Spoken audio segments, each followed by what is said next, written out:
Long ago, as far back as the times of the hegemony of Uruk over Mesopotamia in 3500 BC until the times of Amorite rule over 1.5 millenniums later, a nation prospered in the east. In the times of Sargon, it was called Meluha, a wealthy and powerful city that they traded with. What they didn't know is that it was merely a fraction of a colossal civilization with millions of inhabitants and the highest quality of life of their time. This is the story of the Indus Valley Civilization. This tale, just like the ones of Egypt, Sumer, China, and Peruvian civilizations, starts around a river valley. In this case, we're talking about the area that is today most of Pakistan, northwest India, and South Afghanistan. The first big site was Mergar, which was already there from 7000 BC, almost as old as Çatalhöyük, humanity's first city, making it one of the oldest and most important archaeological sites in the world. A few hundred years later, Neolithic farming and cattle herding became the norm in the area, so full of river basins and fertile lands that it allowed the population to reach the hundreds of thousands real quick. Around 3300 BC, the so-called early Harappan phase starts, named after the first discovered site, Harappa, in the Punjabi province. And Harappan is the appropriate name for the culture, since many of their important sites are outside of the valley. They might have called themselves something similar to the word Meluha, but Indus Valley is the most common name. In this period, we see the early urbanization of sites like Harappa and Mohenjo-Daro, and in 2800 BC, the adoption of a writing system, the Indus Valley script, making it into the very second civilization in Asia after Sumer, and them too, alongside Egypt, into the three birthplaces of civilization. Wait, civilized China, my dear, my darling, you know I love you. I know you want to appear in the Bronze Age, but you have to understand that you happened 2000 years later. I'll make at least 3 videos about you, I promise. Where the hell was I? Oh yeah. In 2600 BC, we move into the mature Harappan phase. This is when the civilization goes hardcore. Give me a second.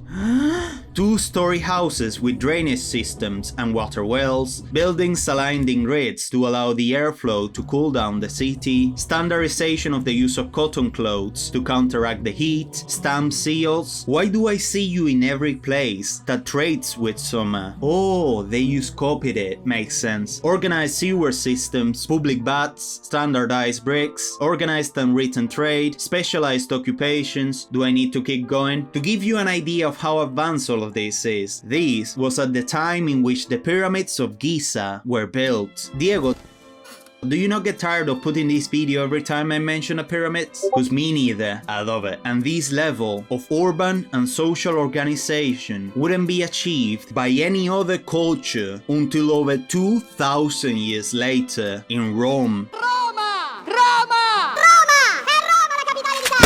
Their writing system will give us a lot of information about their society, but we've got no bloody idea how to read it. Their trade with Mesopotamia left a fair amount of artifacts exchanged between the two, some of which contain Indus Valley script, so the possibility of finding their equivalent of a Rosetta Stone through the hard work of archaeology is still very much there, and it will be one of the greatest achievements of humankind in this field. But let's cut to the chase. Were the Harappan a Pacific communist utopia? The very reason it is suspected to be egalitarian is due to the fact that we haven't found many signs of a hierarchy. The quality of life of most of the population was, oddly, great for their time. Most of the houses were about the same size, no signs of kings or many religious figures. There are monuments like a citadel and a great bathhouse house in Mohenjo-Daro, but they seem to have been visited by all of the population. And like I told you before, there are loads of things we don't know because we cannot read the Indus Valley script. But let's talk about the signs that we have found. The citadel area, or Acropolis, which means city on a summit, was obviously on top of an artificial summit and might have been a high-class district, while the rest of the city will be for the lower class, like you can see in this map. What many archaeologists fail to communicate is that the buildings of the Acropolis were clearly larger than the ones outside of it, for people that probably had more resources, and it seems logical that either the bathhouse or a big building that was right next to it functioned as a governmental site, either for a king or for a priest leader, since the level of organization and seemingly centralization of government makes it unlikely for the opposite to be the case. The stamp seals imply an existence of trading that needed to be confirmed or authorized by the seals, besides the evidence of inner trading amongst the population, which definitely looks like free market to me. And their exports of jewelry are sus. Like, you really think everyone was able to afford these? And there was also this guy, and you might say, wait, that's a king or a priest, right? Well, no idea. Really, there is zero context about this guy, but if they made a freaking detailed statue about him, he was probably important. Reminds me of Sargon the Great, but everything reminds me of Sargon these days. Don't ask me how often I think about the Akkadian Empire. The answer will scare you. But were they communist or not? I hear you shout. No, they were probably just a basic early society, not very different from Sumer or Egypt, where most of the population was of a similar social class, excluding the royalty or elite, and worked all week for a wage. Their quality of life was just way higher, probably because of really good commerce. They are believed to have been pacific due to the scarcity of tools that were obvious weapons. But does that really mean anything? We're talking about South Asia here, the birthplace of most of the lethal bare-handed martial arts humanity has practiced, so criminals and raiders might have tasted the signature ass-kicking salad on the house. Now, jokes aside, there were numberless tools like axes and hammers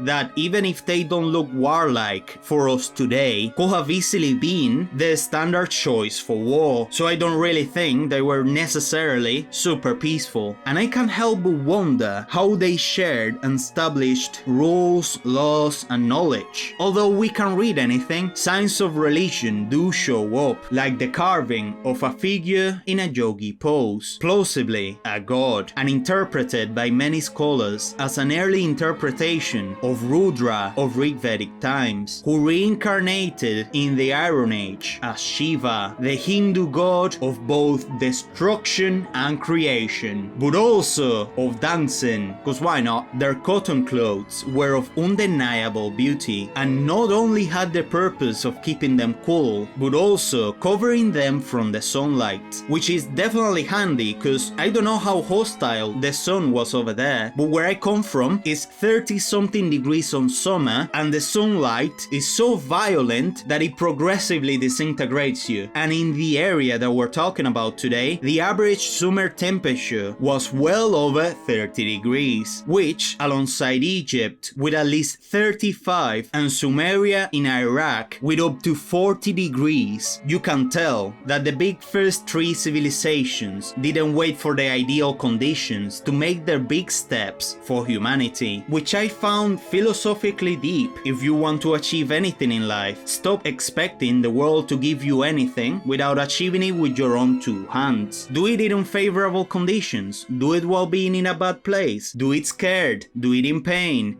Just do it! Anyway, enough philosophy, let's go back to history. Between 2600 and 2200 BC, the so-called Golden Age of Harappan civilization will reach up to 1.3 million square kilometers. If you think that a country like Germany is big, well, the Indus Valley Civilization was well over 3 times the size of Germany. Looking at a standard 2D map, you might say that's impossible, until you realize realized that the 2D map is freaking wrong and that Europe is just a small peninsula in comparison to the rest of Eurasia. In total, more than 1,000 Harappan sites have been found, most of it being rural areas of the civilization. No wonder the Harappan had a total of 1 to 6 million inhabitants. And how do we know they were all Harappan? Because we tend to find a similar style of black and red pottery, terracotta objects, art and painting styles, and last but not least, the standardized bricks I mentioned earlier. Although not the same everywhere, they were definitely the same style. There is also carbon dating, which I know is not exact, but we can definitely tell if it belongs to the 3rd and 2nd millenniums BC rather than to the Iron Age India 1500 years later. Although there is so much we don't know about them, taking all of these into account, I think it wouldn't be crazy to say that what we're talking about today was an empire, but it was most certainly a bigger state than the old kingdom of Egypt and Mesopotamian civilization. When they reached 2200 BC and a major drought struck Egypt and the Akkadian Empire, the Indus Valley seemed to be just fine, which can have two interpretations. Either the Harappan had such economical prowess that a great drought wasn't strong enough to make them decline, or the drought itself wasn't a worldwide thing as we used to think, and only local. But after 1900 BC, a period of slow deurbanization started, and thus the decline of the great Indus Valley civilization. By the 1300s BC, all of the sites had become rural. The theories for why this happened are a few, one of which was the Aryan invasion theory. But although they did arrive to these lands between 1500 and 1200 BC, they weren't that many, and there is no significant damage to the ruins, although there were signs of major violence in Mohenjo-Daro. Another one is that changes in climate after 2000 BC made the lands more arid, but this happened centuries before the decline was significant. My chosen interpretation is that it was a combination of factors. A large immigration from descendants of the steppe had brought many new microorganisms and diseases that the Harappan people didn't have resistance to. Localized raiding, progressive deforestation, and difficulties in agriculture must have made the cities extremely poor, forcing the inhabitants to flee to arable lands. A significant part of the ruins stand to this day, and this ancient culture is cherished by the people of Pakistan and India with great pride, being honored to be the descendants of such an incredible civilization. That's it. Now you know that the Harappan, raised in 3300 BC, became an enormous nation in 2600, and anytime you wear cotton clothes in the sun, remember the people of Meluha with gratitude. Shout!